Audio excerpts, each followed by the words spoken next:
Kasadaya ibu rama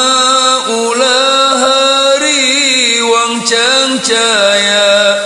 bisi budak nakabawa kana gempungan goibna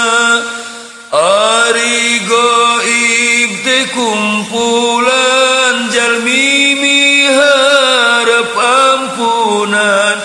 ti Allah nu maha rahman oge syafaat jungjunat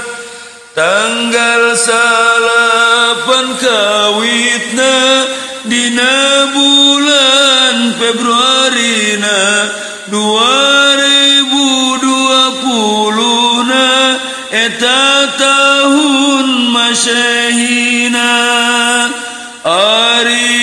sinariungan milari ridho pangeran dianggo kasosialan kantenan mah pangaosan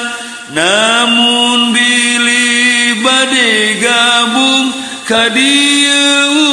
urang ariung ngan omat ulah adigung komomun babari pundung abdi di sadaya ngaharap tinu kawasa dihampura tina dosa oge nyerkeun baraya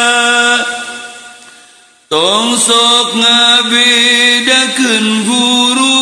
malah mah kudu bersatu ngarah urang kenging restu ti Allah nu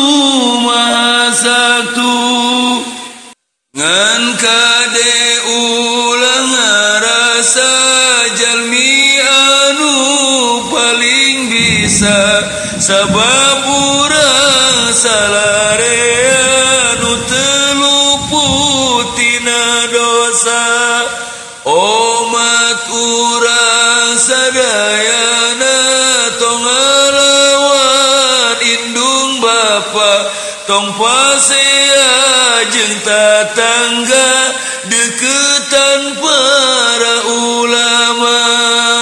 sugan atuh jeung sugan mun gabung kana riungan urang teh silih emutan mun batur keur kasusahan mugi urang sadayana dijauhkeun fitnahna fitnah di alam dunyana jeung fitnah di akhiratna.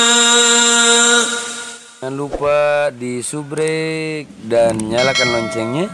Hatur nuhun, semoga menjadi amal baik untuk kita semua. Amin Allahumma.